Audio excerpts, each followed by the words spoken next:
Ini tantangannya kalau sharing member sudah sekian tahun berjalan ya. Mungkin tahun kedua atau tahun ketiga ya ini sharing session itu mulai dari WA group dulu keluar, kemudian mulai ada Zoom ya, dan ini mendekati tahun akhir ya sebelum kepengurusan baru. Jadi semangatnya mungkin sudah mulai turun. Tapi Bismillah, semoga materi hari ini tetap membawa manfaat untuk saya pribadi dan juga teman-teman semua. Nanti kita belajar bareng. Apakah sudah, Mbak Elis?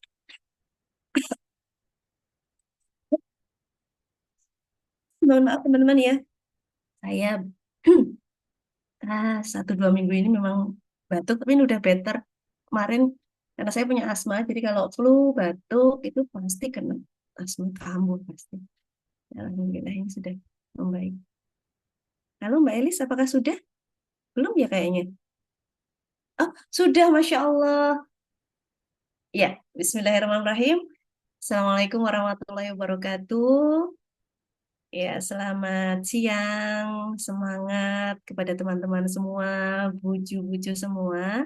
Pada kesempatan siang hari ini, kita bersua kembali dalam sharing session, sesi bulanan dari sahabat ibu pengusaha, di mana sharing season hari ini, siang ini adalah akan menjadi sharing season penutup untuk kepengurusan di bawah kepemimpinan Mbak Elis di Sahabat Ibu Pengusaha gitu ya.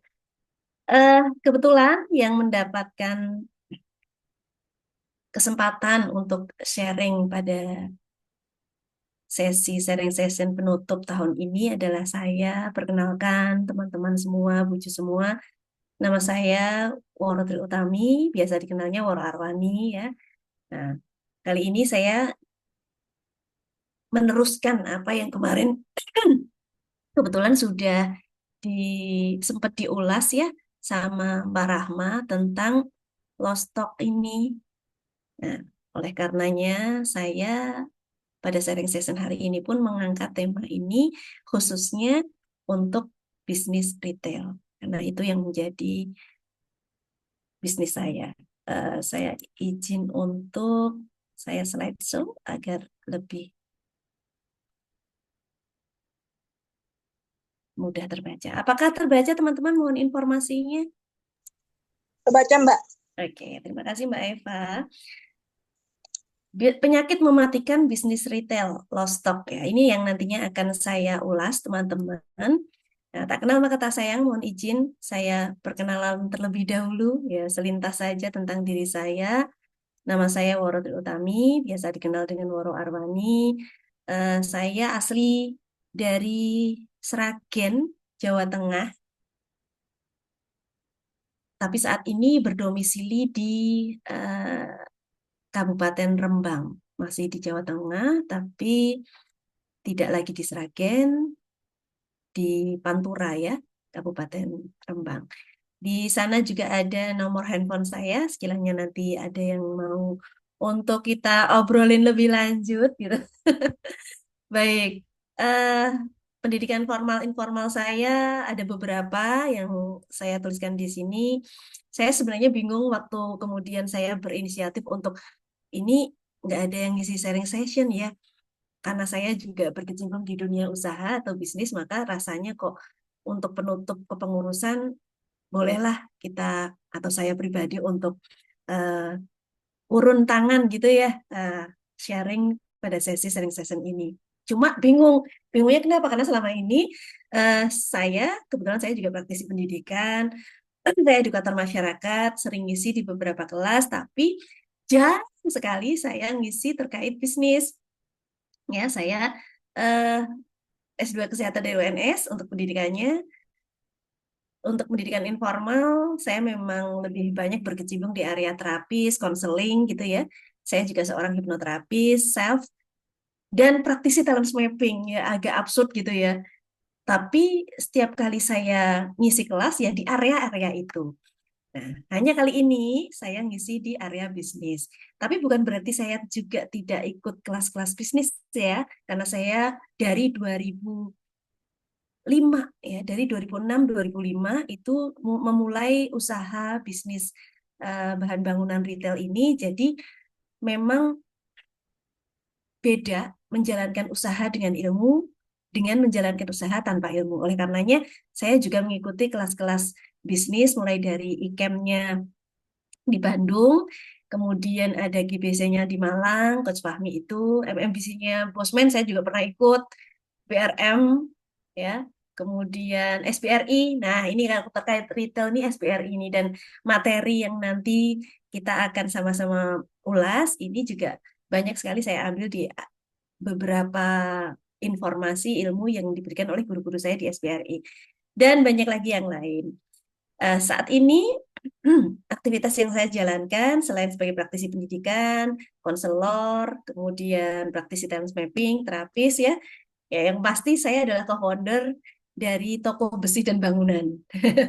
Co-founder dari toko besi dan bangunan. Dan saat ini alhamdulillah kita sudah ada 3 toko cabang dan insya Allah sebentar lagi akan 4. Mohon doanya.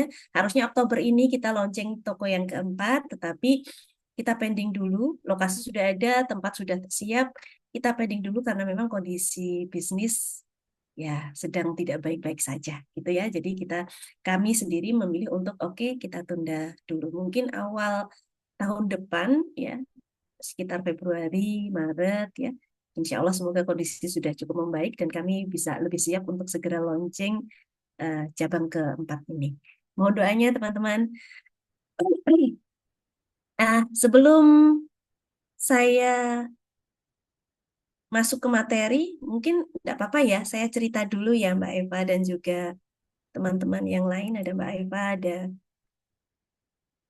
Mbak Elis dan juga Mbak Sopianti. Bagaimana atau kenapa kok pada akhirnya saya terjun di toko besi dan bangunan dari sekian pilihan ya. Apa kemudian karena uangnya berlebih karena biasanya toko besi bangunan itu identik dengan oh modalnya besar kan gitu. Ternyata ya tidak seperti itu juga.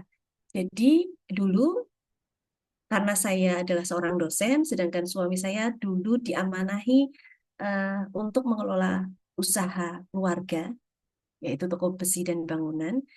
Dan qadarullah suami saya mengalami kolaps waktu itu. Sebelum menikah, itu toko tersebut kolaps dan banyak sekali cobaan di sana yang mengakibatkan ada dendam di hati suami saya untuk kemudian membuktikan karena waktu itu banyak sekali eh, fitnahan dari yang korupsi, dari yang ya dan macam-macam lah eh, menganggap bahwa tidak bisa kerja dan seterusnya. Berangkat dari dendam itu sebenarnya pekerjaan atau toko bangunan ini berjalan. Setelah menikah, kemudian saya jual mobil, beliau jual warisan, untuk kemudian kami mencoba untuk membuat toko bangunan sendiri. Kecil sekali, teman-teman, di tempat kami memulai rumah tangga pertama kali, sebuah ruko. Ya ruko kami sendiri, alhamdulillah sudah menjadi milik kami sendiri dengan cicilan. Ya, tetapi ya hanya 1 kotak saja kami singget gitu ya. Yang depan itu toko, yang di belakang itu ya tempat tidur, ya tempat nonton TV, tempat terima tamu, tempat masak gitu dan seterusnya hanya 1 kotak itu. Sedangkan yang di bagian depan adalah toko yang isinya pun hanya 2, yaitu besi beberapa dan juga paku. Itu saja. Karena modalnya memang terbatas dari kami sendiri. Saya jual mobil, suami saya jual tanah waktu itu untuk akhirnya bisa membangun ruko itu tadi beserta isinya yang hanya beberapa. Dan prosesnya juga tidak kemudian mudah. Saya masih bolak-balik kerja ya di kampus. Suami saya dibantu satu SDM mengelola usaha itu. Waktu itu hampir kolaps. Kenapa? Karena eh, 21 hari toko kami buka, itu nggak ada yang beli sama sekali. Jadi betul-betul, aduh, gimana ya gitu ya. Kenapa pilihannya toko besi dan bangunan? Selain juga karena ada dendam pribadi tadi membuktikan bahwa oh aku bisa kerja gitu ya. Saya pengen mengangkat harkat suami saya di sana. Di satu sisi memang suami saya sudah punya ilmunya gitu. Jadi nggak mungkin kita memilih usaha yang kami nggak punya ilmunya, sedangkan eh, kami bisa membuat usaha yang kami punya ilmunya gitu. Dalam hal ini toko besi dan bangunan. Nah, pada akhirnya 21 hari tidak laku, sama sekali tidak ada yang datang ke toko kami. Waktu itu armada kami kolte jelek sekali ya. Ya setiap kali ada orang yang datang itu mesti menghina, menghina. Apalagi kalau misalnya mobil kami itu mogok karena mobilnya jelek ya. Nah, dan banyak lagi yang lain. Hampir tutup sampai pada akhirnya hari ke-21 ada orang yang datang. Jadi sudah mau tutup, kita bertahan pada hari ke-21 dan Allah datangkan pembeli. Paku, ingat banget. Dan uangnya sampai sekarang sama suami saya disimpan tuh. Masya Allah. Jadi berawal dari sana sampai pada akhirnya beranak pinak. Alhamdulillah barokah. Dan saat ini kami punya eh, karyawan dari 3 toko ini sekitar 25 ya karyawan dari 3 toko besi dan bangunan. Baik, selintas itu untuk mengawali cerita saya, selanjutnya ya saya menuju kepada materi kita hari ini, yaitu membahas tentang lost stock. Ya. Teman-teman mungkin ingat ya pertemuan Selasa di WA Group itu Mbak Rahma sempat mengulas tentang lost stock ini. Nah, kali ini saya ingin mengulas lebih dalam lagi khususnya di area bisnis retail. Sebenarnya apa sih yang dimaksud dengan lost stock ini?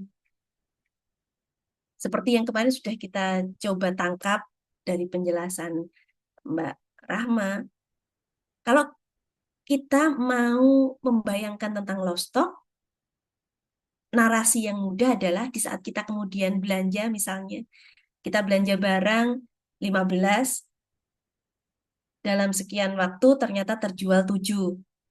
Tapi saat kemudian kita cek data fisik, data stok di software, ya, itu kan ada 8, ya. 15 belinya, terjualnya 7. Data stoknya ada 8. Harusnya demikian juga pada data fisik. Tapi ternyata di data fisik, setelah dicek hanya 4. Hanya 4. Berarti ada miss di sana. Harusnya stok fisiknya juga 8. Tapi ternyata tidak ada, adanya hanya 4. Berarti ada lost stock 4. Nah, perbedaan inilah antara data di software dengan data stok fisik yang biasanya itu hilang atau lebih kecil yang dinamakan dengan lost stock. Pada bisnis retail sering nggak? Sering banget, teman-teman. Sering banget. Dan kenapa saya katakan di judul dia merupakan penyakit mematikan. Ya. Seringkali lost stock ini tidak terasa, bocor alus kalau kemarin diistilahkan oleh Mbak Rahma ya, seringkali tidak terasa dan tiba-tiba menjadi masalah besar. Bahkan bisa sampai kolaps usaha kita hanya gara-gara lost stock yang tidak terdeteksi dan tidak segera dicari solusinya. Baik, semoga dari sini cukup jelas ya. Jadi di saat kemudian ada perbedaan data dari stok di software dengan stok fisik, di mana dia hilang atau bahkan lebih kecil, maka itulah yang dinamakan lost stock. Baik. Nah, kita menuju kepada gejala lost stock sekarang. Sebelum kemudian kita itu sadar bahwa ini kok lost stock banyak sekali, misalnya 4 tadi. Sebenarnya lost stock ini sudah memberikan tanda-tanda gejala kepada diri kita, teman-teman. Nah, apakah kita kemudian itu ngeh atau tidak? Nah, ini. Nah, semoga nanti dengan penjelasan yang saya sampaikan ini mulai deh bisa teraba, bisa dideteksi lebih dini lagi bahwa oh ini gejala lost stock sudah mulai saya rasakan nih gitu kan. Yang pertama, kalau dalam bisnis kita ternyata kita sudah mulai terasa ini barang kok cepet habis ya, sering habis ya. Perasaan baru saja beli, terus baru saja kita isi, restock, tapi kenapa kok sudah habis? Rasa-rasanya, biasanya kalau belum pakai software, ya ini agak sulit memang untuk benar-benar valid mengetahui long stock. Yang terasa ya hanya rasa-rasanya saja, rasa-rasanya baru aja kulakan gitu ya, rasa-rasanya baru saja restock, kok sudah habis, kok sudah habis, hanya rasa-rasanya saja. Gejala yang kedua, nah ini ternyata jumlah barang di software dengan fisik itu berbeda, bisa hilang atau bisa minus. Seperti tadi, harusnya isinya itu 8, tapi ternyata di fisik isinya hanya 4. Di rak itu isinya barang hanya 4. Nah, ini mulai tuh, sudah ada gejala lost stock. Ya. Yang ketiga, karena tadi jumlah barangnya berbeda dan itu minus, maka pasti uangnya tidak akan equal, nggak akan sama. Jadi akan muncul nih kesulitan membayar tagihan supplier. Saat kemudian tagihan datang, uangnya kok nggak ngumpul, padahal barang sudah nggak ada. Kok kurang uangnya, gitu. Harusnya itu bisa terkumpul eh, 10 juta, kenapa ini saya hanya bisa membayar 8 juta? Nah, kesulitan membayar tagihan supplier. Dan ini kalau tidak segera dicari penyebabnya, tidak segera dicari solusinya, maka mematikan. Yang ada adalah barang habis, tapi uang tiada. Tidak lagi terkumpul nih uangnya. Seperti itu. Ya. Jadi kalau sekiranya teman-teman ada usaha retail dan kok sudah mulai nih merasa seperti ini, kok rasa-rasanya barang yang saya baru beli kok sudah habis lagi ya, sudah habis lagi. Loh, ini barang sudah ada tapi kok uangku masih kurang ya. Nah, ini mungkin sudah mulai nih perlu untuk dicari tahu lost stocknya di mana. Ya, baik. Teman-teman nanti kalau ada yang mau di-share nggak apa-apa ya langsung raise hand aja. Karena memang waktu saya juga tidak panjang. Insya Allah 14.15 kita akan akhiri sesi sharing session siang hari ini. Baik, dari gejala, kemudian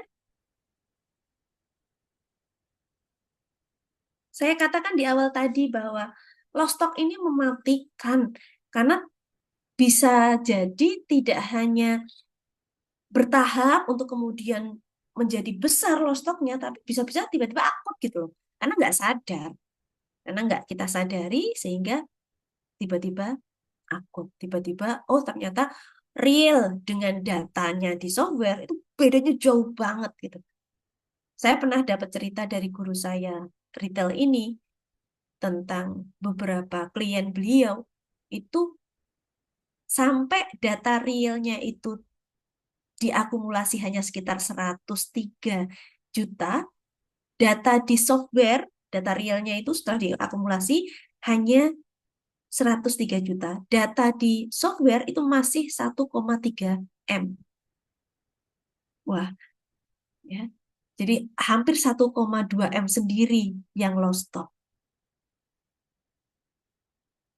Ya, nah, untuk indeks semoga tidak sampai di kita. Nah, bagaimana kemudian kita tahu bahwa terjadi lost stock ini, ya, selain tadi rasa-rasanya, kalau yang di atas tadi kan kita baru rasa-rasanya ya, loh, ini ada barang, ada uang segini, tapi barangku tinggal segini kok tidak matching. Nah, ini kan baru rasa-rasanya. Agar valid bahwa, oh ini benar nggak sih lost stock, maka one and the only yang harus dilakukan adalah stock opnam, teman-teman. Jadi kita cross-check ulang data di software, data di data kita, kalau misalnya masih manual, masih tulisan tangan, ya lihat aja data di sheet-nya teman-teman ini, kemudian hitung data real. Apakah sesuai atau tidak. Nah, ini namanya stock opnam. Untuk validasi bahwa benarkah ada lost stock atau tidak. Nah, kalaupun ada lost stock langsung ketahuan nanti.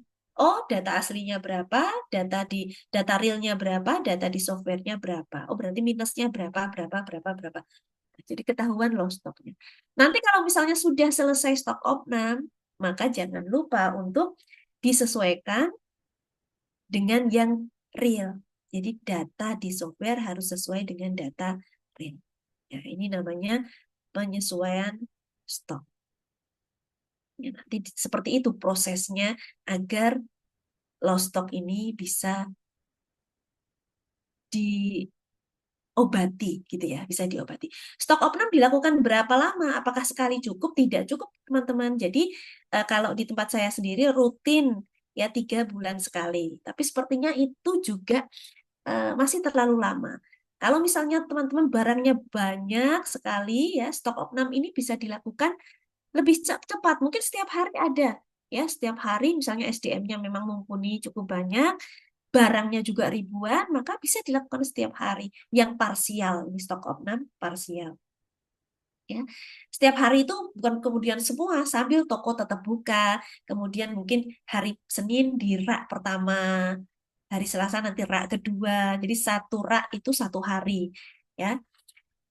Tetap buka kalau yang parsial ini, kalau misalnya mau melakukan stok opnam, mau mengetahui, oh ini loh stokku berapa dan di barang apa saja, bisa dilakukan parsial. Artinya kita tetap buka, hanya kita tunjuk SDM yang memang kita percayai untuk menjadi inputter dan stoker pada proses stok opnam ini. Jadi ada yang dia kemudian ngecek data, kemudian dimasukkan ke dalam software dan seterusnya dan seterusnya. Kalau saya biasanya teman-teman tetap buka juga, ya tetap buka juga.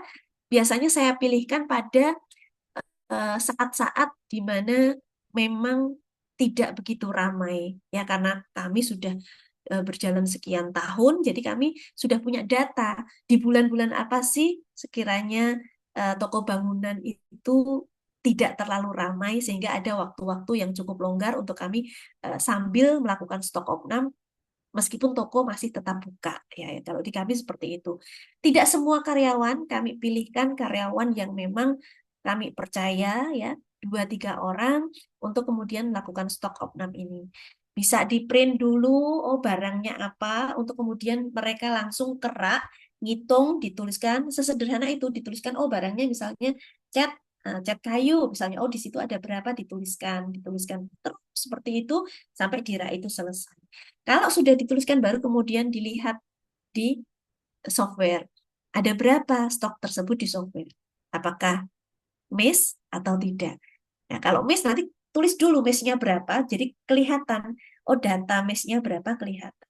Ya.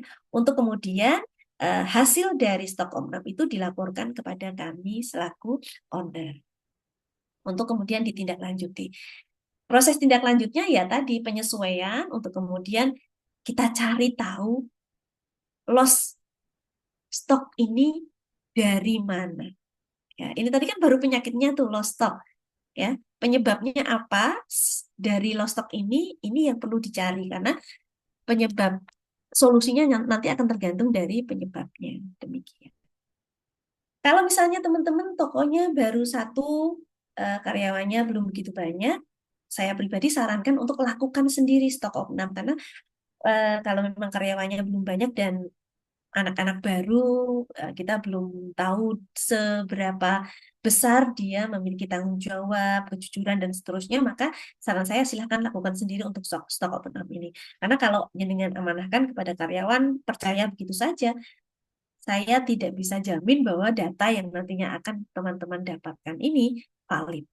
Karena bisa jadi, mohon maaf ya, ada yang curang, kemudian dimanipulasi, dibuat baik-baik saja, dan seterusnya. Tidak sedikit informasi yang saya terima baik dari guru-guru saya maupun dari teman-teman saya sesama pengusaha retail, di mana karyawan ternyata memiliki keuntungan yang jauh lebih besar dibandingkan owner karena pencurian-pencurian seperti itu tadi. Gitu ya. Jadi kalau memang teman-teman masih bisa ngatasi malah maka untuk stok opnam ini silahkan dilakukan sendiri. Tapi kalau sudah cabangnya banyak dan teman-teman memang sudah punya SDM yang bisa dipercaya, terbukti, maka silahkan delegasi. Karena goalnya nanti leadership itu ya kemampuan untuk delegasi. Gitu. Baik, SOP.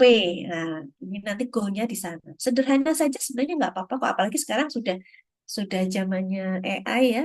Kalau memang teman-teman ingin, maka teman-teman bisa bikin prompt yang sesuai untuk eh, stok opnam misalnya. Sampaikan saja usaha teman-teman seperti apa, kapasitasnya seperti apa, SDM-nya bagaimana, belum begitu percaya atau bagaimana, maka mohon untuk dibantu dibuatkan SOP. Gitu. bikin prompt saja, bisa di ChatGPT atau di Gemini, monggo lah terserah. Sampai akhirnya nanti dapat draft SOP tentang stok opnam. Gitu. Nah, kalau grant ini mesti tutup ya. Kalau stok opnam grant ini mesti tutup untuk nanti dilakukan stok opnam full semua rak ya untuk karyawan-karyawan yang memang bertanggung jawab dan dipercaya. Kemudian backup database disamakan. Yang jauh lebih penting dari stok opnam adalah tindak lanjutnya. Jadi kalau misalnya sudah stok opnam tapi tidak ada tindak lanjutnya yaitu penyesuaian dan juga kita cari tahu penyebab dari loss stok ini di mana untuk kemudian nanti dicari solusinya. Nah, ini ya. Kalau misalnya SOP tadi teman-teman udah buat, maka sosialisasi dan kontrol pelaksanaan ini menjadi hal yang sangat penting karena tidak akan berarti ada SOP-nya tapi tidak dijalankan. Begitu ya. Kembali kepada lost stock. Nah, itu tadi. Jadi untuk mengetahui lost stock ini kita perlu stok opnam. Bentuk lost stock-nya itu seperti apa? Ya. Kalau tadi yang saya sampaikan di awal kan hanya bahwa barang di software, jumlah barang di software dengan jumlah barang fisik atau real ternyata berbeda, minus. Nah, bentuk lost stock-nya itu ada 4 ini teman-teman. Tidak melulu, oh barangnya itu hilang. Yang tadi yang saya sampaikan, oh ini harusnya 8, kenapa adanya 4? Tidak melulu hanya itu saja. Kalau yang seperti itu jelas, oh ternyata lost stock ya memang hilang barangnya. Hilangnya karena apa lah, nanti itu yang perlu dicari tahu. Yang kedua, ternyata barangnya tidak layak jual. Ini pun merupakan lost stock. Tidak layak jual. Mungkin penyok, ya, mungkin karena kehujanan sehingga tidak bisa lagi dimakan. Kalau itu makanan, ya barang yang tidak layak dijual. Ini juga masuk dalam lost stock, teman-teman. Kemudian ada expired date. Sampai di batas waktu, kalau misalnya makanan, kalau di usaha saya kebetulan tidak ada yang expired date ya. Jadi alhamdulillah untuk yang bentuk lost stock expired date ini, kadaluarsa ini tidak ada. Tapi untuk teman-teman yang bisnis retailnya makanan, ini perlu diperhatikan sekali. Makanan atau apotek ya, nah itu juga termasuk retail ya. Yang ada kadaluarsanya diperhatikan, pilih yang memang jangka kadaluarsanya atau expired date-nya masih lama. Karena di saat kemudian dia pendek, expired date-nya sudah dapat dan dia belum terjual, maka dia masuk dalam kategori low stock. Ada barangnya, tapi ini sudah low stock karena nggak bisa dijual lagi. Itu. Kemudian yang keempat, berkurang beratnya atau terjadi penyusutan. Ya, ini biasanya yang sering ya di makanan, ya, misalnya sayur yang awalnya mungkin jahe itu 1 kilo, tapi karena lama nggak eh, ada yang beli, dia kan nyusut tuh. Jadi ya 1 kilonya nanti akan berbeda, terjadi penyusutan. Ini pun bentuk dari lost stock, teman-teman. Jadi ternyata lost stock itu tidak melulu hanya barangnya sudah nggak ada di rak. Ada yang barangnya itu masih ada, tetapi dia masuk kategori lost stock. Oke. Nah, penyebab lost stock. Penyebabnya ada internal dan eksternal di sini. Nah, internal atau dari dalam, ini teman-teman SDM atau karyawan kita sendiri. Terjadi lost stock karena SDM kita yang memang tidak mumpuni. Apakah karena kita salah saat rekrutmen? Apakah kita sudah rekrutmen tapi salah dalam menempatkan SDM ini yang harusnya dia berada di depan sebagai pramuniaga, ternyata dia sosok yang pendiam, sosok yang memang introvert gitu ya. Sedangkan yang harusnya di admin, dia ternyata sosok yang ceria sekali, seneng ngomong, padahal dia kita tempatkan di admin. Nah, ini kan tidak sesuai ya. Penempatannya tidak pas. Tidak the right man on the right place kalau istilahnya ya. Ya. Positioning karyawan tidak sesuai. Ada human error, sudah sesuai lah, itu ada kondisi human error ini. Ya, misalnya saja dia lagi ada masalah SDM kita. Biasanya itu tidy, rapi, tertib, tapi karena ada masalah itu tetap menjadi pengaruh ya teman-teman. Nah, pada satu titik kejadian tertentu, oh ternyata itu terjadi. Ini human error. Ya, kalau misalnya barang, oh ternyata jatuh, pecah. Saya pernah itu sampai beberapa kali chat teman-teman. Jadi chat itu kan satu pil itu sampai di 1-2 juta gitu ya lumayan.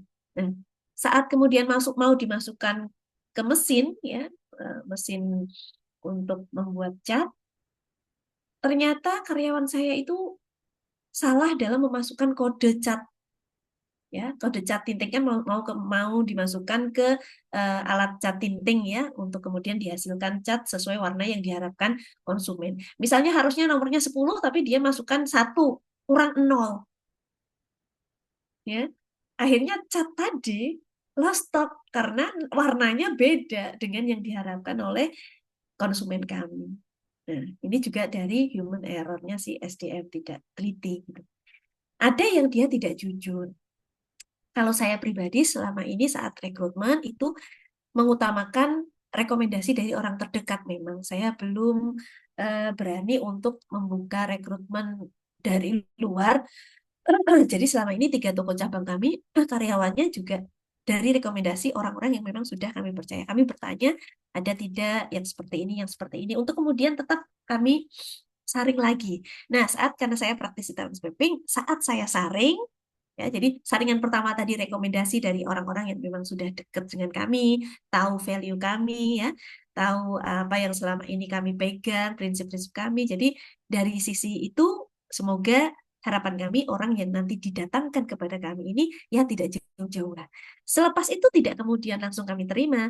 Saya eh, kebetulan saya praktisi talent mapping, ya, saya coba pakai ST30 teman-teman. Jadi ST30 itu teman-teman bisa akses semua, ini free, itu temabakat.com. Tulis aja temabakat.com, nanti diklik, nanti langsung masuk tuh. Nah, dari sana diminta untuk mengisi assessment. Nah, saya bisa lihat si calon karyawan ini tadi sesuai tidak dengan eh, posisi yang memang saya butuhkan saat itu. Oh, ternyata saya butuh kasir. Oh, ini memang anaknya teliti, anaknya tanggung jawab, secara administrasi memang cukup kuat, dominan ya. Ledor atau tidak itu nanti bisa terlihat di sana. Meskipun ST30 itu artifisial, tapi cukup bisa membantu selama ini untuk saya. Gitu. Nah, mungkin teman-teman bisa juga pakai. Ada juga, mohon maaf, rekrutmennya sudah oke, penempatannya sudah oke. Ada satu karyawan yang ternyata itu bisa menjadi toksik atau eh, salah satu yang menyebabkan kedisiplinan teman-teman yang lain ini terpengaruh. Ya. Jadi dia mulai tidak tertib masuk, sering izin ya. Nah, kalau pas tidak ada kegiatan ngomong hal yang tidak penting, ya, ini cukup mudah menular kepada rekan-rekan yang lain juga. Yang nanti akhirnya itu bisa ini teman-teman, tidak taat SOP. Kalau awal-awalnya sih masih taat, tapi di saat kemudian ada racun yang seperti ini tadi, ini cepat banget menyebar. Gitu. Jadi kalau misalnya teman-teman itu meraba ada yang seperti ini, jangan segan-segan untuk segera dipanggil. Segera dipanggil kalau memang parah sekali, dikasih tahu tidak bisa, maka jangan segan-segan untuk dikeluarkan. Itu ya. Yang selanjutnya masih di internal ada alat. Nah, alat atau tools ini atau mesin ini bisa timbangannya yang rusak ya. Jadi harusnya 1 kilo, oh ternyata nggak ada 1 kilo. Atau harusnya 1 kilo, tapi ternyata 1 kilo lebih dan seterusnya. Atau atap toko bocor, ini pernah nih saya alami ya. Jadi atap tokonya bocor sehingga ada kebetulan di gudang itu toko yang bocor ini sehingga saat kemudian mau nyari barangnya sudah lambah itu. Ya, beruntungnya tidak yang menyebabkan busuk ya. Kalau makanan kan busuk ya. Jadi hanya packagingnya yang rusak ya. Tapi tentu ini akan berbeda ya pembeli yang membeli barang utuh masih bagus packagingnya dengan membeli barang tersebut dengan eh, packaging yang ternyata sudah rusak. Software tidak valid ya. Ada banyak sekali pilihan software. Teman-teman kalau mau pakai pastikan yang memang valid dan eh, adminnya mudah dihubungi. Gitu. Kalau misalnya teman-teman kesulitan, jadi segera bisa dicari solusinya. Ada dinding berlubang di toko, etalase yang terbuka. Kalau yang di tempat saya saja, yang dia itu toko bangunan dan listrik ya, kita jual juga. Itu kalau misalnya etalase tidak segera kami tutup, debu masuk. Ya, kalau misalnya handle itu kan kadang orang itu melihatnya estetik ya, jadi mesti bersih, tidy, rapi, tertatanya. Di saat kemudian lupa itu karyawan nutup etalase, maka debu akan masuk dan tampilan indah itu sudah akan memudar. Ya, tampilan indah itu akan segera memudar. Nah, oleh karenanya etalase dipastikan tertutup. Nah, kalau makanan ini akan menjadi low stock. Ya, tidak hanya memudar indahnya dilihat, tapi memang menjadi tidak layak makan kalau etalase terbuka. Mungkin lalat bisa masuk, menjadikan mudah busuk, dan seterusnya. Nah, kemudian alur barang, nanti kita akan lihat di alur barang ini. Ada fase-fase dalam alur barang ini yang ternyata peluang-peluang terjadinya low stock itu cukup besar di sana, teman-teman.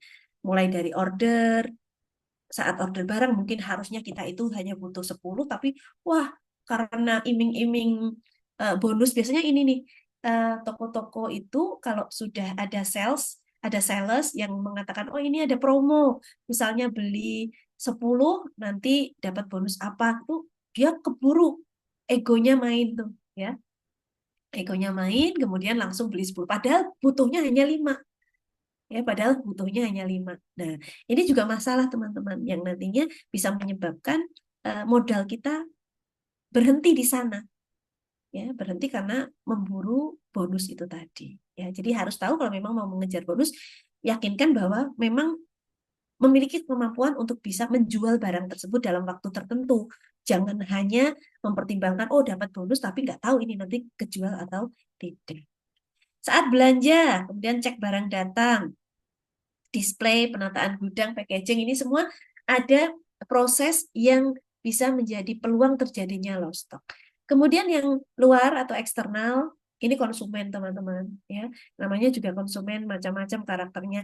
Ada yang bukan sengaja, dia memang niatnya mau nyuri ya, sindikat ya. Nah, di tempat saya itu istirahat pukul 12 sampai pukul 1 untuk, jadi toko tetap buka, tapi anak-anak toko yang laki-laki itu biasanya dia pulang untuk isoma, yang perempuan masih di situ. Nanti dia istirahatnya jam 1. Nah, di saat itu yang kadang peluang untuk terjadi pencurian ini cukup tinggi.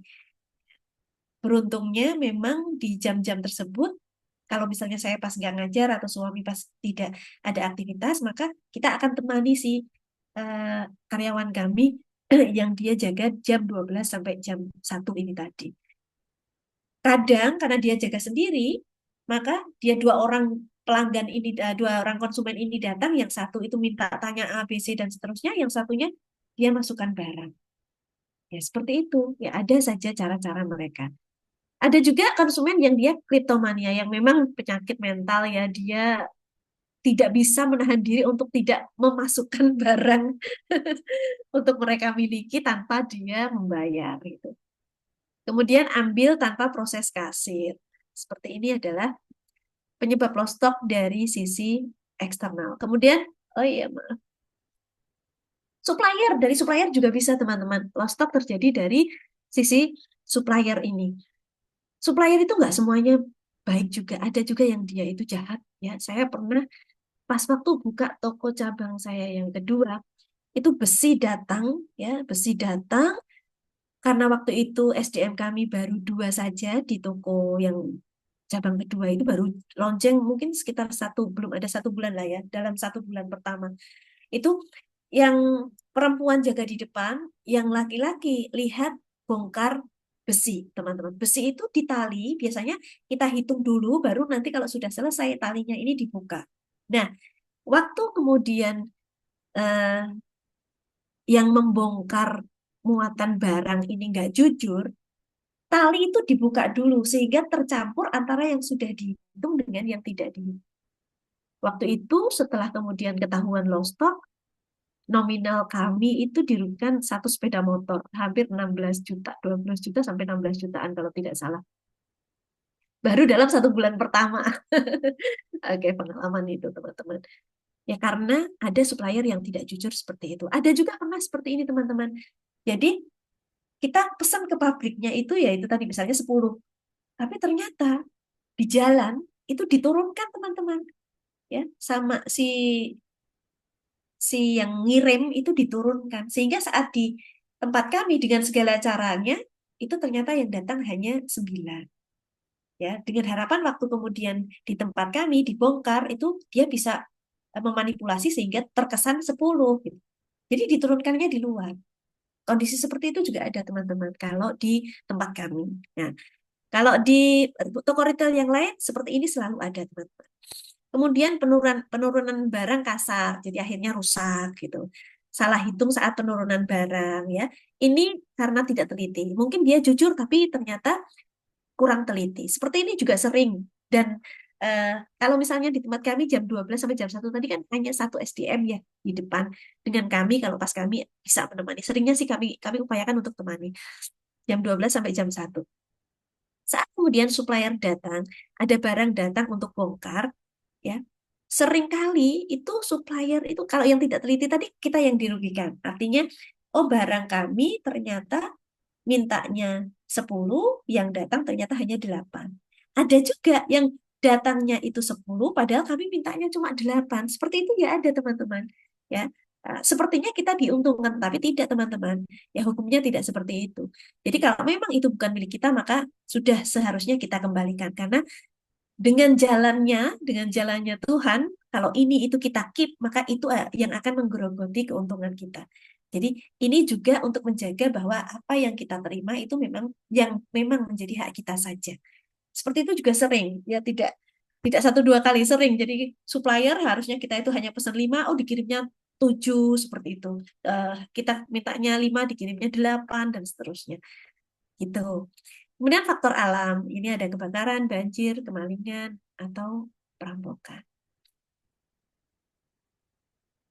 Nah, ini alur barang yang tadi saya sampaikan teman-teman. Oh iya, ini terkait perampokan ini teman-teman.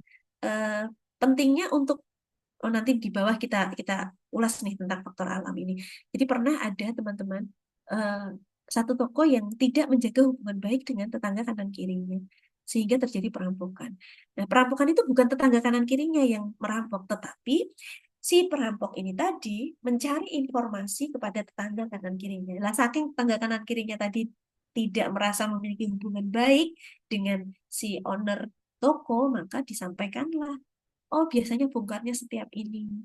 Jadi itu dia datang satu box jam 4, jam 4, jam 5, jam subuh lah. Seringnya juga seperti itu ya. Nah, ini enggak tapi ini perampok. Jadi tetangga kanan kirinya menganggapnya itu ya biasa. Biasanya memang ada yang seperti itu. Padahal itu perampok. Ya dibuka, barang dimasukkan.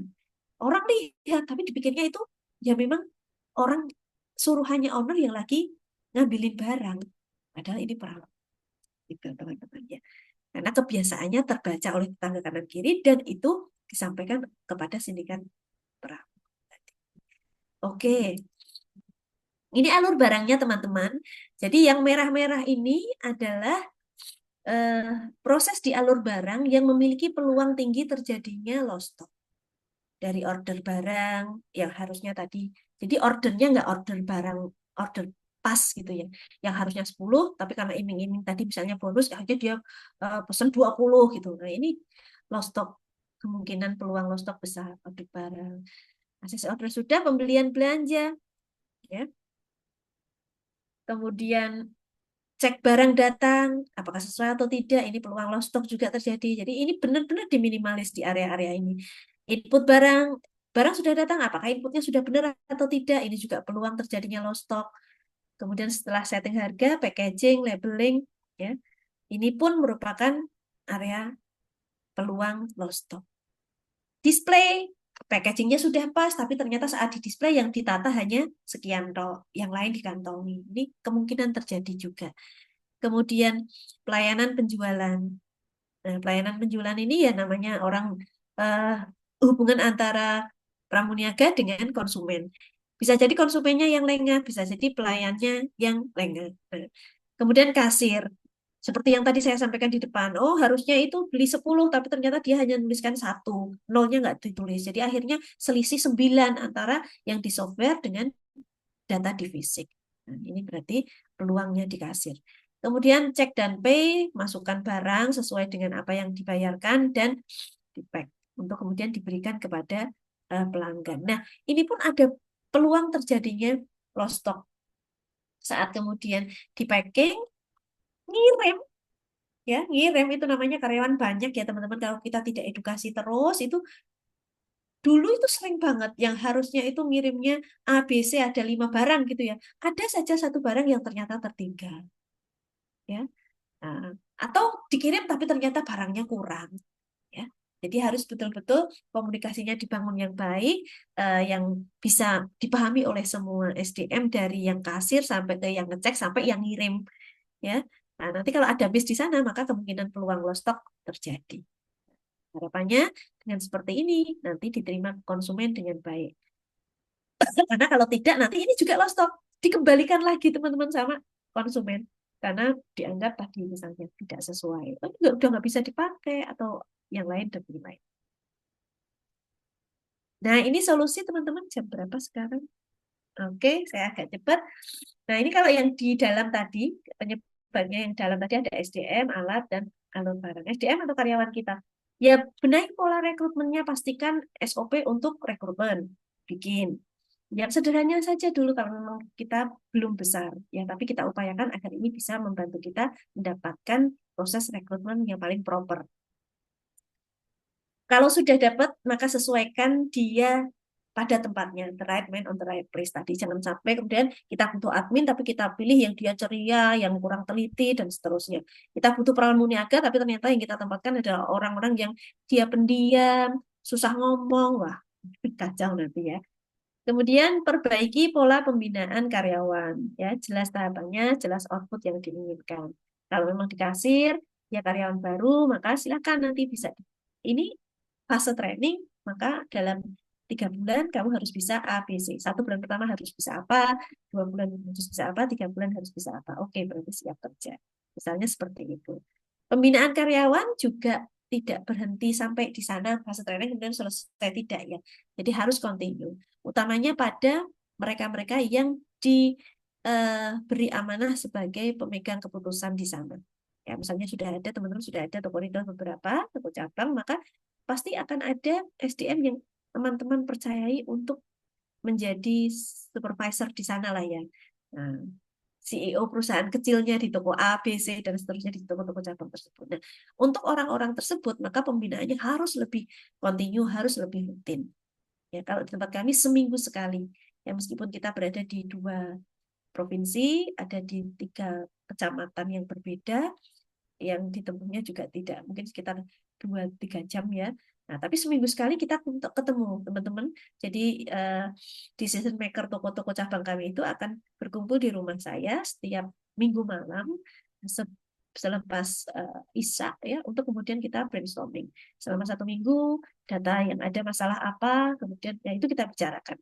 Kemudian ada tantangan apa sekiranya yang terbaca karena 1 minggu. Jadi alhamdulillah selama ini setiap kali ada tantangan itu sudah terbaca dulu sehingga bisa segera diupayakan solusinya dan seterusnya dan seterusnya. Begitu teman-teman. Berikan waktu karyawan konseling atau curhat ini.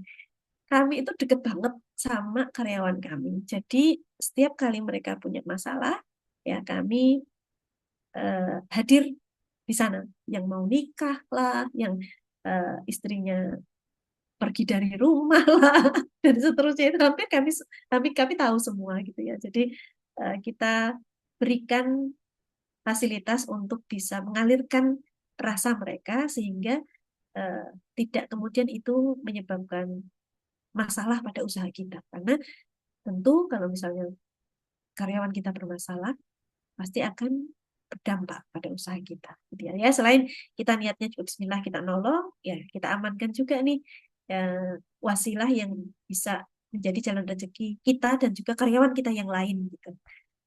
Kemudian alat. Nah, kalau memang penyebabnya adalah alat, maka perbaiki alat itu.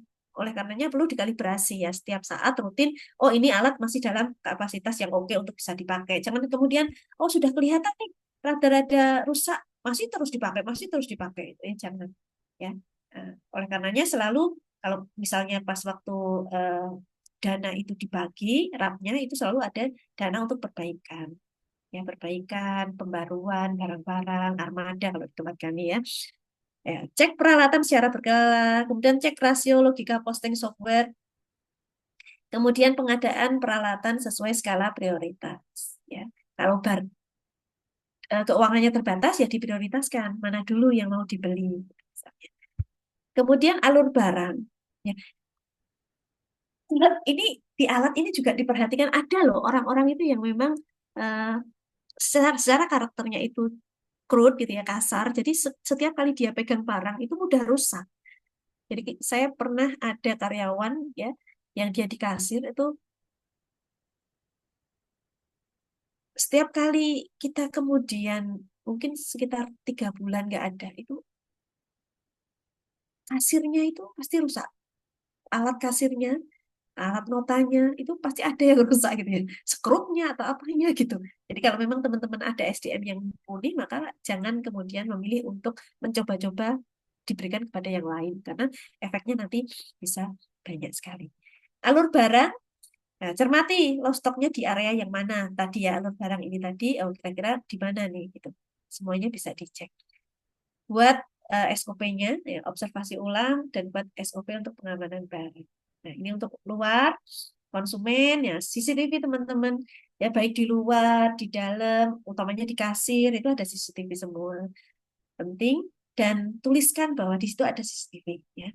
Karena ini ternyata bisa membawa efek yang lebih cepat dibanding hanya ada CCTV-nya tanpa ada tulisan gitu. Ya. Antar dan bantu customer gitu ya, konsumen Anda menuju kepada barang yang dicari. Ada barang-barang yang dia itu ternyata lebih mudah hilang karena penempatannya di depan dan konsumen bisa ngambil sendiri. Nah, setelah lost stock ternyata barang di sana itu yang sering hilang, Pak. Kemungkinannya seperti itu kan gitu. Nah, solusinya gimana? Antar tempatnya jangan di situ, kemudian bagaimana agar setiap kali ada orang yang mencari, mau membelinya, nanti kita yang bantu untuk bisa mengambilkan barang itu. Itu bisa ditemukan, solusi-solusi ini bisa ditemukan kalau kita sudah tahu penyebabnya. Tugaskan pramuniaga untuk mengawasi, mengarahkan customer sesuai dengan prosedur. Supplier, awasi proses penurunan barang sampai selesai tadi ya. Kemudian tempatkan admin, kalau memang di gudang maka jangan kemudian supplier ini masuk keluar masuk sendiri tanpa ada yang ngawasi. Ada bahkan toko di daerah saya ini toko lain yang dia itu suppliernya masuk kerak sendiri, dia ngambil barang sendiri, dia naruh. Jadi si owner itu percaya, Mas silakan cek sendiri gitu. Ya si supplier ini tadi, si sales ini tadi masuk kerak, dia ngitung sendiri stoknya berapa. Oh, Ci, ini kurang sekian, Ci. Nah, misalnya kurang 10 karena ini suppliernya, mohon maaf ya, bisa jadi dia tidak baik, ngitungnya 10 tapi yang dimasukkan hanya 9. Nah, kita sudah lost stok 1 ya. Gitu. Jadi jangan sampai seperti itu. Kita sendirilah, jangan sampai supplier yang dia langsung masuk kerak, langsung turun kerak. Turunkan barang di gudang ya, kemudian jaminan untuk return. Penting ini teman-teman. Jadi setiap kali ada supplier datang, MOU narasi yang salah satu narasi yang selalu muncul dan kami tawarkan kepada mereka adalah kalau misalnya ini nanti dalam sekian waktu kok nggak laku, dalam sekian waktu ternyata ada yang rusak ya, komplain, apakah kita bisa tukar gitu ya. Kalau memang bisa tukar maka oke, memungkinkan untuk kerjasama ini berlanjut. Tapi kalau tidak sudah cari aja supplier yang lain. Gitu. Itu kalau misalnya teman-teman sudah punya eh, power gitu ya, maka bisa dilakukan gitu. Tapi kalau yang awal-awal ya nggak apa-apa, ya pelan-pelan saja. Yang penting kita pastikan supaya kita itu baik gitu dulu. Ya. Kemudian faktor alam yang tadi ya kebakaran, kemudian pencurian, ya CCTV ini penting sekali CCTV. Kalau perlu asuransi, ya rukun dengan tetangga dan lingkungan sekitar tadi. Ya karena ternyata ada loh tadi yang saya ceritakan. Jadi perampokan terjadi gara-gara ada tetangga yang memang sakit hati, kemudian diceritakan kepada mereka yang kurang bertanggung jawab, akhirnya terjadi pencurian. Tadi jadi penting untuk menjaga hubungan baik dengan tetangga sekitar. Ya, gitu teman-teman, Masya Allah yang bisa saya share untuk kesempatan siang hari ini. Ah, adakah yang mau didiskusikan? Waktu saya masih adalah sekitar 5 menit. Monggo teman-teman, apa yang sekiranya tadi sudah saya share, sekiranya mungkin ada yang relate, teman-teman mau cerita, nggak apa-apa. Mbak Eva, Mbak Neni, makasih. Oke, saya toko bangunan, Mbak. Mbak Neni baru datang ya. Saya toko bangunan, jualan besi, semen gitu, Mbak. Iya. Jadi retail. Oh ya, saya belum cerita teman-teman. Ya iya, betul material, Mbak. Saya belum cerita teman-teman. Material itu kan seringnya identik dengan bond ya, teman-teman ya. Nah, dulu di toko pertama saya, ini nggak ada hubungannya dengan Lostock, tapi nggak apa-apa ya, saya cerita semoga bisa jadi inspirasi teman-teman. Waktu toko saya baru pertama, kami juga menggunakan sistem itu. Jadi setiap kali kita ambil proyek gitu kan, nah, karena itu bayangan saya yang bisa menyebabkan toko kami bisa leverage, bisa scaling up lebih cepat, harapannya demikian. Tapi semakin ke sini ternyata proyek itu lama banget teman-teman, yang akhirnya membuat kita kesulitan untuk muter modal. Alhamdulillah, setelah kemudian masuk di toko cabang kedua dan toko cabang ketiga, toko cabang kedua dulu, kami waktu itu berpikir bahwa kita coba deh untuk kita hanya jual cash. Sepertinya tidak mungkin gitu. Toko bangunan kok jualnya cash, mana ada yang mau gitu. Tapi ternyata jalan teman-teman. Alhamdulillah jalan dari toko pertama. Iya, nggak apa-apa Mbak. Oke, nanti saya baca dulu ya. Jadi dari cabang kedua ini, keberhasilan cabang kedua ini di mana saya bisa running well banget, cabang kedua ini jalan tanpa ngebonkan dagangan kami. Toko ketiga kami juga bikin yang seperti itu. Benar-benar tanpa hutang dan ternyata running teman-teman jalan. Ya Alhamdulillah. Jadi mending kita ngurangi keuntungan, yang penting untung dulu tapi uang masuk dibanding kita project dan Alhamdulillah eh, cash kami terbantu dari sistem tersebut dibanding kita main di project gitu.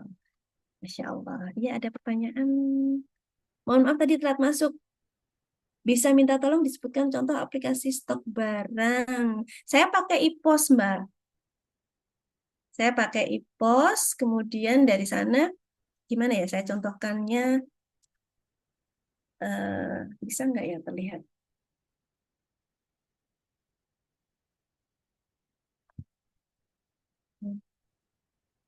Sebentar, saya kasih lihat contohnya.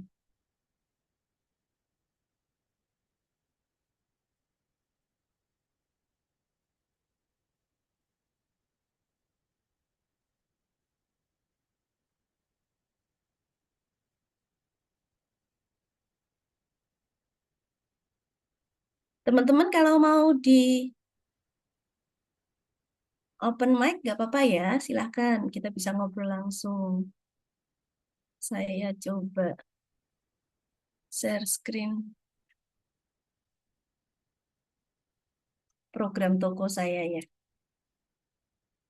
Kita lihat ya teman-teman. Mohon infonya, terlihatkah? Tes, tes. Kelihatan, Mbak. Ah ya, ini saya pakai IPOS 4 ya. Misalnya saya masukkan. Nah, ini satu ya, yang 10 ini toko cabang saya pertama, yang 20 ini toko cabang saya kedua, 30 ini toko saya cabang saya yang ketiga. Semoga ini terus bisa bertambah pengistunikan teman-teman. Saya cobakan yang ini ya. Udah kelihatan ya nanti.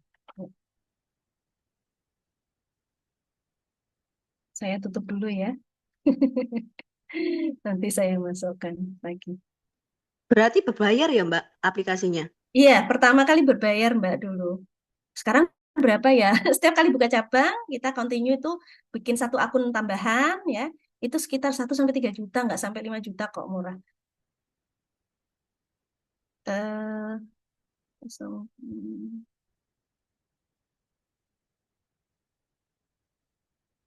Teman-teman ada yang bisnis retail kah? Nah, ini ada tadi teman-teman lihat ada belum saya share screen ya. Maaf. Sebentar.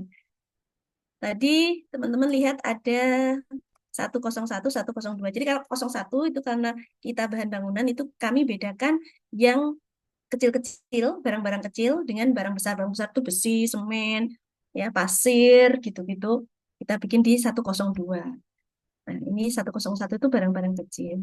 Ya, gitu deh Mbak. Nanti bisa dipelajari kalau di tempat kami pakainya di pos 4 ini. Ini mulai dari ini pembelian, kalau kita beli, penjualan itu kalau orang beli ke kita. Gitu. Ini retur penjualan desain juga ada, ya master datanya ada, dan seterusnya. Selain menggunakan ini, kami kebetulan suami saya itu bikin aplikasi sendiri, di mana 3 toko ini nanti di akhir setelah proses data setiap harinya, dia akan masukkan sheet, masukkan ke dalam sheet kami untuk hasil penjualan hari ini. Tabungannya berapa, 01-nya jual berapa, 02-nya ada cash berapa, dan seterusnya sampai akhirnya nanti masuk, kemudian terekap di kami, kita tarik dan per hari kita tahu omset kami, piutang kami, by time. Itu tiap hari kita selalu tahu datanya gitu. Insya Allah. Semoga valid, semoga teman-teman karyawan kami cukup amanah sehingga data itu cukup valid di kami. Gitu Mbak kalau di tempat kami, Mbak siapa tadi tanya Mbak Eva ya. Ya, kita pakainya EPOS 4. Iya, tiap ada tetangga yang mau bangun rumah, dia nawarin ambil material ke dia, bayarnya nyicil tanpa bunga.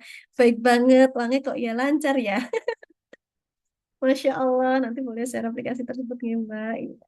Ya, pakai IPOS 4 Mbak kalau saya. Anjir, terima kasih Mbak Neni. Masya Allah ini dia bayarnya nyicil tanpa bunga ya.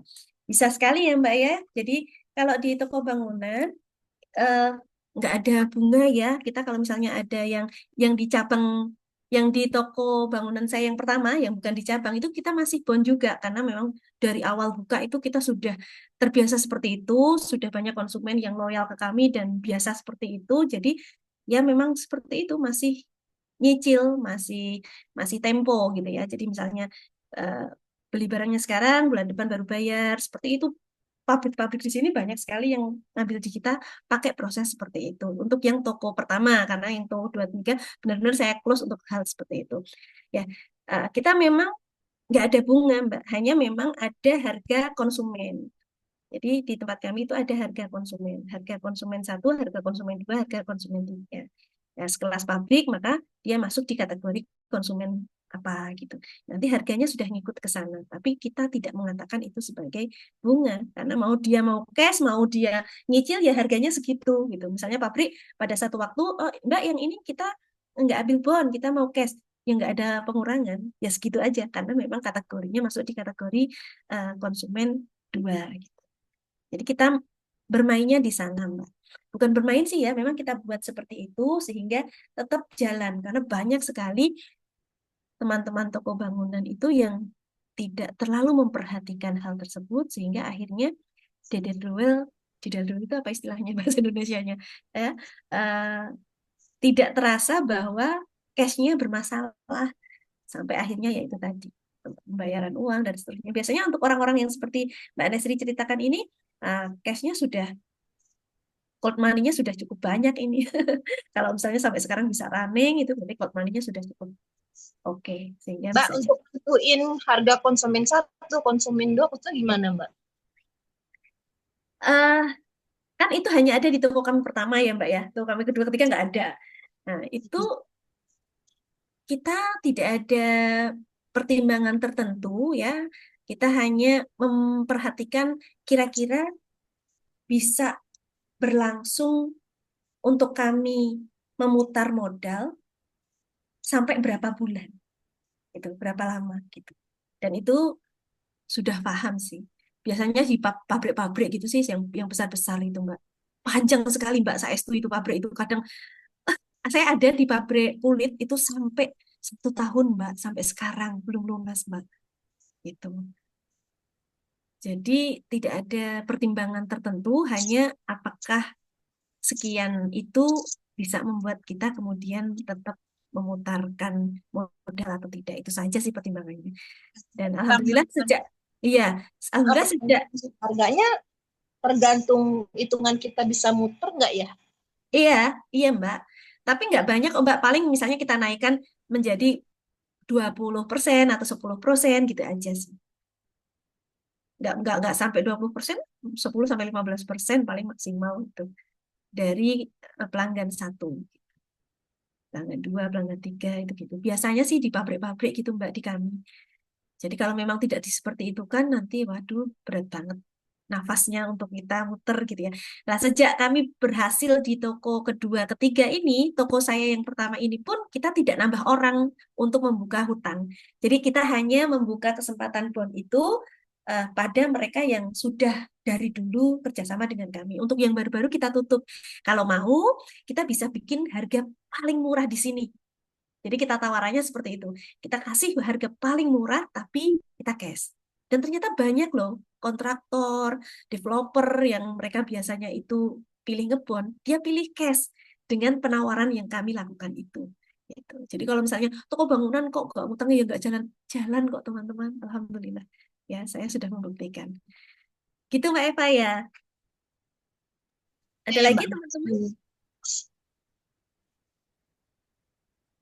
Oke, sudah cukupkah? Atau ada pertanyaan lagi? Atau ada yang mau cerita mungkin? Ya, iya, apa sudah dijelaskan? Pertimbangan utama untuk bisa buka cabang apa? Pertimbangan untuk bisa buka cabang apa? Pertimbangannya adalah bahwa eh, pada usaha yang pertama kami buat itu sudah cukup matur, ya, dan kami punya dana yang cukup untuk bisa membuat toko kedua, ketiga, dan seterusnya, Mbak. Gitu. Untuk akhirnya kami bikin toko cabang kedua itu 10 tahun loh. Dari 2006, saya 2016 baru launching toko kedua. 10 tahun, teman-teman. Ya, kebetulan saya dan suami itu tipe yang wani tirakat. Di 2006 kita itu toko bangunan. Saya itu bikin rumah itu 2014 baru bikin rumah, teman-teman. Jadi selama 2006 nikah sampai 2015 itu kita ya di toko tadi, depan toko, belakang satu kotak buat rumah itu. Ya beranak pinak di situ. Gitu. Padahal punya semen, punya besi, ya tempatnya ada. Kalau mau bangun bisa. Tapi kami memilih untuk ngerem. Gitu.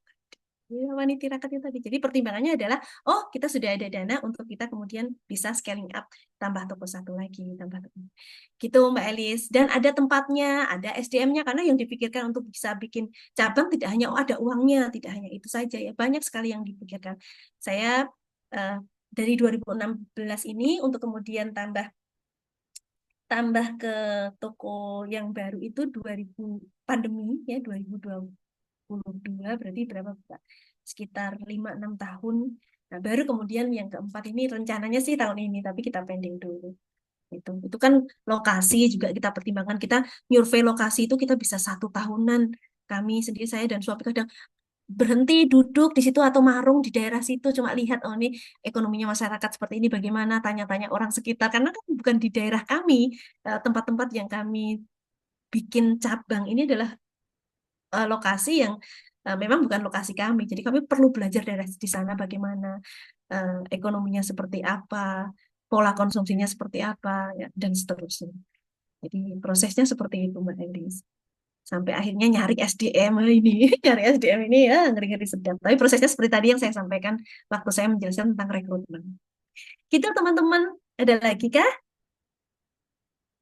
Cukup ya Mbak Elis dan teman-teman? Oke.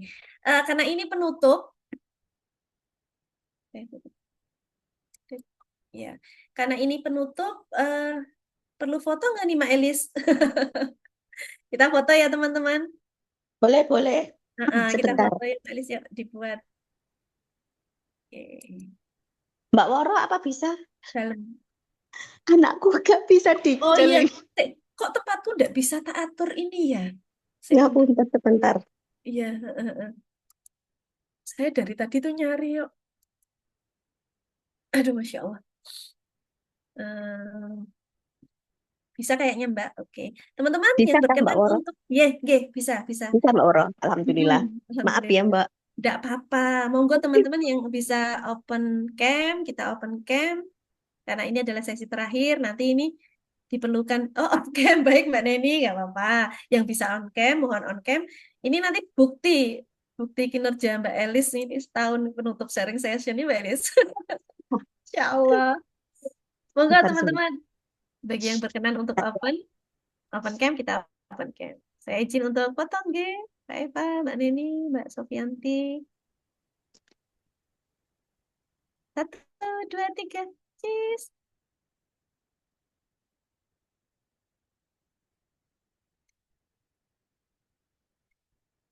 Oke, terima kasih teman-teman.